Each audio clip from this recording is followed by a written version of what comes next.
आपको ले चलते हैं असम, जहां पर बाढ़ की स्थिति बेहद गंभीर बनी हुई है। यहां पर 50 से ज्यादा लोगों की जान चली गई है। हजारों लोगों को राहत शिविरों में शिफ्ट किया गया है क्योंकि बाढ़ से घरों में नुकसान पहुंचा। 29 जिलों के 21 लाख से ज्यादा लोग बाढ़ से प्रभावित हैं। यहां लगातार बारिश की वजह से नदियों ने रौद्र रूप धारण कर लिया है। शहर से लेकर गांव तक पानी के सैलाब में डूबे हुए नजर आ रहे हैं। जल प्रलय ऐसा कि हर तरफ सिर्फ तबाही का मंजर है। बाढ़ से बुरी तरह प्रभावित डिब्रूगढ़ का केंद्रीय मंत्री सर्बानंद सोनोवाल ने निरीक्षण किया है। सर्बानंद सोनोवाल ने नाव से बाढ़ में डूबे गांव का दौरा किया है।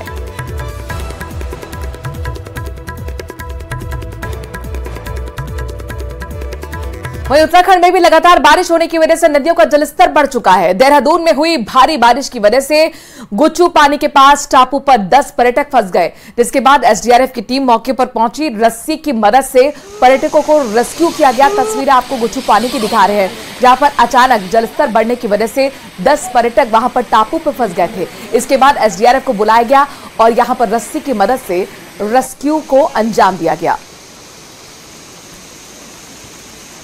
तो बारिश कहर बनकर उत्तराखंड में भी लगातार बनती हुई नजर आ रही है। ये तस्वीर आपको गुच्चू पानी की दिखा रहे हैं, देहरादून का गुच्चू पानी, जहां पर अचानक जलस्तर के बढ़ने की वजह से जो टापू बना हुआ है वहां पर घूमने आए 10 पर्यटक फंस गए। ऐसे में एसडीआरएफ की टीम को तुरंत बुलाया गया। रस्सी की मदद से पूरे रेस्क्यू ऑपरेशन को अंजाम दिया गया और फंसे हुए पर्यटकों को सुरक्षित बाहर निकाला गया।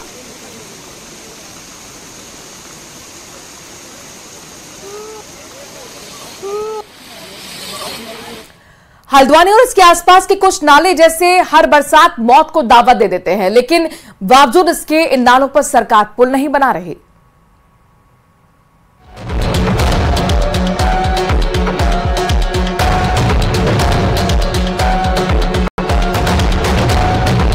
बरसाती पानी के इस जानलेवा बहाव के बीच हल्द्वानी से सितारगंज, चोरगलिया, खटीमा और नेपाल बॉर्डर तक जाने वाले लोग हर साल जूझते हैं। हल्द्वानी से चोरगलिया के बीच शेर और सूर्या नाले का उफान इसे पार करने वाले कई लोगों की जिंदगी ले चुका है, लेकिन फिर भी लोग इन नालों को इसी तरह क्रॉस करने को मजबूर हैं। नाला इतनी तेज से मैं बाइक लेके आया और पूरी बाइक रपट गई मेरी, मैं भी रपट गया था और मैं बाल बचा और बाल बच के फिर ऊपर को चढ़ाई मैंने। दादा यहाँ पे पुल बनना चाहिए और इसके लिए हर साल जो है बहुत लोगों की गाड़ियाँ बह जाती, कुछ लोगों को बचाना ही पड़ता है यहाँ पर।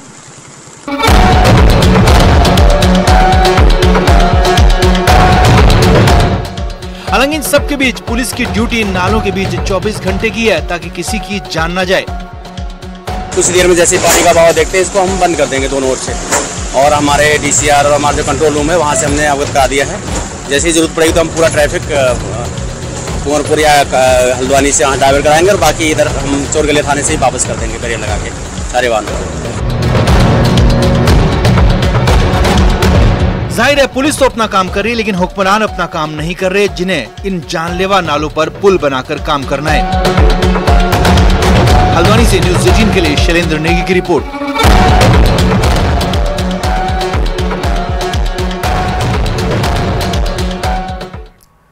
उत्तरकाशी से बड़ी खबर आ रही है। यहां पर गंगोत्री गोमुख ट्रैक पर नाले का जलस्तर बढ़ गया, जिसके बाद चिड़वासा के पास अस्थायी लकड़ी का जो पुल था वो भी बह गया। पुल के साथ 2 यात्री भी बह गए। पुल बहने से गौमुख की तरफ करीब 35 यात्री फंस गए हैं, जिन्हें भोजवासा के पास GMVN के गेस्ट हाउस में सुरक्षित रोका गया है। विभाग की टीम मौके पर मौजूद है। पुलिस और एसडीआरएफ साथ ही वन विभाग की टीम मिलकर सर्च ऑपरेशन चला रही है। नाले में बहे 2 लोग दिल्ली के रहने वाले बताए गए हैं। अचानक पानी बढ़ने से नाले की चपेट में वो दोनों आ गए। तस्वीरें आपको उत्तरकाशी की दिखा रहे हैं। मॉनसून के साथ प्रशासन के दावों की पोल तो यहां पर खुली रही है। उत्तरकाशी पर देखिए जिस तरह से नाले नदी जलस्तर बढ़ रहा है। 2 कांवड़ यात्रियों के बहने की भी जानकारी मिल रही है। अस्थायी पुल के साथ 2 यात्री बह गए। दोनों ही बताया जा रहा है दिल्ली के रहने वाले थे। करीब 35 यात्री भी गौमुख की तरफ फंसे हुए हैं। जगह जगह चूंकि नदी नाले रौद्र रूप धारण किए हुए हैं, ऐसे में जो पर्यटक हैं और खास तौर पर जो कांवड़ यात्री हैं उनके फंसे होने की जानकारी मिल रही है। तो प्रदेश में मानसून के साथ ही प्रशासन के दावों की पोल खुल गई है। शहरों से लेकर ग्रामीण इलाकों तक झमाझम बारिश का दौर जारी है। सड़कें दरिया बन चुकी हैं, गलियों में नाले बह रहे हैं, सड़कें धंस गई हैं। जल जमाव से जनजीवन पूरी तरह से प्रभावित हो गया है।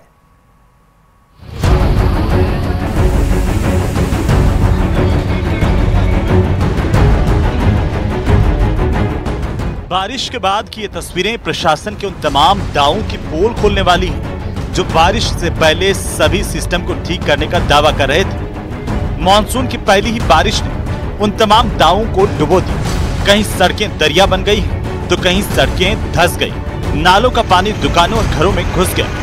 सड़कों पर पानी ऐसे बह रहा है जैसे नदियों ने अपना रुख बदल लिया। सबसे पहली तस्वीरें राजधानी जयपुर की देखी, जहां बारिश के बाद सड़कें धंस गई। ये तस्वीरें मानसरोवर इलाके के पत्रकार कॉलोनी रोड की है, जहां सड़क में गड्ढा हो गया। मानसून की इस बारिश ने राजधानी जयपुर के अंदर व्यवस्थाओं की जो पोल है वो खोल कर रख दी है। राजधानी के अधिकांश हिस्सों के अंदर जो सड़कों का आलम इस तरीके से नजर आ रहा है कि सड़क में गड्ढा है या फिर गड्ढे में सड़क है।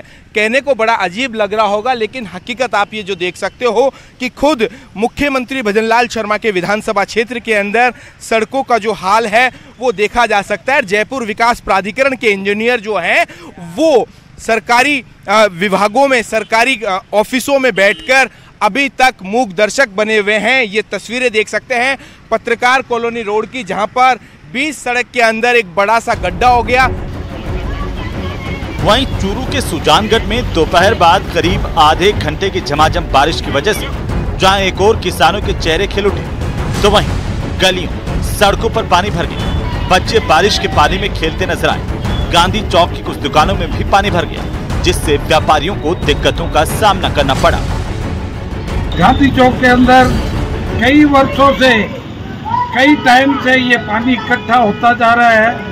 आज तक भी कोई व्यवस्था नहीं हुई है। हमारे को कम से कम 50 साल हो गए हैं। ये पानी वैसे के वैसे सड़क ऊपर भी कर दी तो बोलते हैं कि पानी चला जाएगा। पानी जाएगा कहाँ से? जब गेनानी नहीं खुदाई होगी तब तक पानी जाएगा कहाँ से? कमोबेश बीकानेर के शी डोंगरगढ़ उपखंड के कई इलाकों में भी यही हाल है, जहां बारिश से नेशनल हाईवे 11 और अस्पताल के गेट के पास पानी करीब 2 से 3 फीट तक भर गया। मुख्य बाजार, स्टेट बैंक, पोस्ट ऑफिस जाने वाली रोड जलमग्न हो गई। यातायात व्यवस्था को सुचारू करने के लिए कड़ी मशक्कत करनी पड़ी, क्योंकि चौराहे पर पानी भर गया। वहीं कोचिंग नगरी कोटा में मूसलाधार बारिश से नयापुरा कोर्ट परिसर पानी से लबालब हो गया। वकीलों के बैठने की खुली जगह में भी पानी ही पानी दिखाई दे रहा है। कोर्ट आने और जाने वाले लोगों को भारी दिक्कतों का सामना करना पड़ा। घंटों कोर्ट परिसर में पानी की निकासी के लिए स्थायी समाधान नहीं हो पाया। झुंझुनू के जिला अस्पताल परिसर में पानी ने घुसपैठ की, जिससे निकालने के लिए कर्मचारियों को कड़ी मशक्कत करनी पड़ी। अस्पताल की छत से पानी टपकने लगा। यही नहीं, पानी छतों से टपका और बिजली के बोर्डों में भी चला गया, जिससे अस्पताल के कुछ जगहों की लाइन फॉल्ट हो गई। मरीजों को भी आने जाने में परेशानी का सामना करना पड़ा। बारिश होने की वजह से वैसे भी हॉस्पिटल के सेकंड फ्लोर का निर्माण मंजिल का काम चल रहा है, तो इस वजह से कुछ पॉकेट्स के अंदर असुविधा हुई और उससे कुछ ड्रेनेज पानी आया। अभी तो तुरंत व्यवस्था नहीं हो पाई, बट कुछ आधी जगह मंजिल पे जैसे छत डल गई है और कुछ ऐसी डल जाएगी तो काफ़ी सुधार हो जाएगा। झुंझुनू के पचेरी कला के आंगनबाड़ी केंद्र के बाहर पानी जमा हो गया। लगातार पानी का स्तर बढ़ता गया और जब आंगनबाड़ी केंद्र में घुसने लगा तो वहां पर काम करने वाले लोगों ने ग्रामीणों को फोन कर मदद की गुहार लगाई। मौके पर पहुंचे ग्रामीणों ने दोनों को सुरक्षित बाहर निकाल लिया। मैं बताना चाहूँगा कि ऐसे जितने भी हमारे आंगनबाड़ी सेंटर ब्लॉक में हैं, उनका हमने सर्वे कर लिया था। मरम्मत के लिए हमने प्रस्ताव भी उप निदेशक कार्यालय झुंझुनू भेजे हुए हैं और संबंधित कार्यकर्ता को हमने पाबंद कर दिया था कि मानसून सत्र जब तक रहता है 1 महीने 2 महीने वो सेंटर को शिफ्ट कर लें, निजी भवन में चलाएं, सामुदायिक में चलाएं, वो भी नहीं है तो किराए के भवन में चलाएं। विभाग उनको किराया दे करेगा। अलवर में बारिश ने ऐसी तबाही मचाई कि गोविंदगढ़ उपखंड क्षेत्र की पंचायत फाहरी में एक मकान तिनके की तरह से जमींदोज हो गया। गनीमत रही कि समय रहते परिवार के सदस्य घर से बाहर आ गए, नहीं तो बड़ा हादसा हो सकता था। घर का सामान, बर्तन, संदूक, पलंग सब टूट गए। छत की पट्टियों के नीचे दबकर सारा सामान नष्ट हो गया। अब परिवार के सामने बारिश के मौसम में सर छिपाने के लिए जगह भी नहीं बची। करौली में भी बारिश की वजह से जनजीवन प्रभावित हुआ है। गलियों में पानी भर गया। ये तस्वीरें शहर की विवेक विहार कॉलोनी की हैं, जहां स्कूल जाने के लिए बच्चों को परेशानी का सामना करना पड़ा। बारिश के पानी के बीच ही बच्चे स्कूल के लिए मजबूर हैं। शहर के नाले नालियां चौक पड़े। चारों तरफ से पानी इकट्ठा हो जाता है, जिसमें इस मेन रास्ते पे 3-4 स्कूल भी हैं। उनके बच्चे उस पानी में होकर के आते हैं और पानी में उठते गिरते हैं। बच्चे, बुजुर्ग, बीमार मरीज लोग हैं, उनको भी अस्पताल या कहीं ले जाने में परेशानी आती है। मानसून के शुरुआती दौर ने ही प्रशासन के दावों की पोल खोल दी है। शहर से लेकर ग्रामीण इलाकों तक की गलियों और सड़कों में पानी भरा हुआ है। आसमान में काले बादल छाए हुए हैं, तो मौसम विभाग आने वाले दिनों में अच्छी बारिश का अनुमान जता रहा है। साथ ही लोगों से अलर्ट रहने को कहा गया है। Bureau report, news 18 Rajasthan.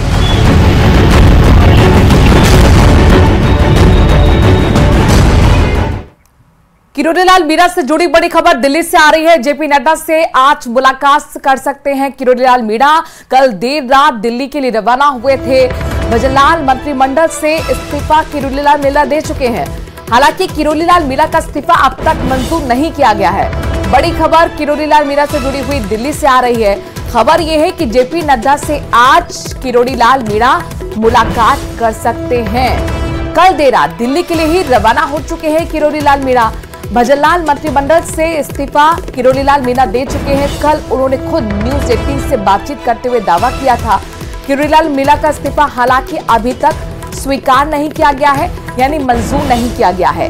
उनका पहले भी ये कह रहा था कि केंद्रीय नेतृत्व से उन्होंने मुलाकात का वक्त मांगा था, लेकिन मुलाकात नहीं हो पाई और एक बार फिर वो दिल्ली दौरे पर पहुंच चुके हैं। और ये जानकारी मिल रही है कि बीजेपी के राष्ट्रीय अध्यक्ष जेपी नड्डा से वो आज मुलाकात कर सकते हैं।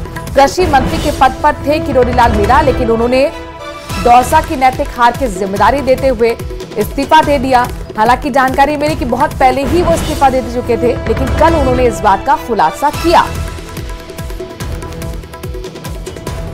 और अब हम आपको वर्ल्ड T20 चैंपियन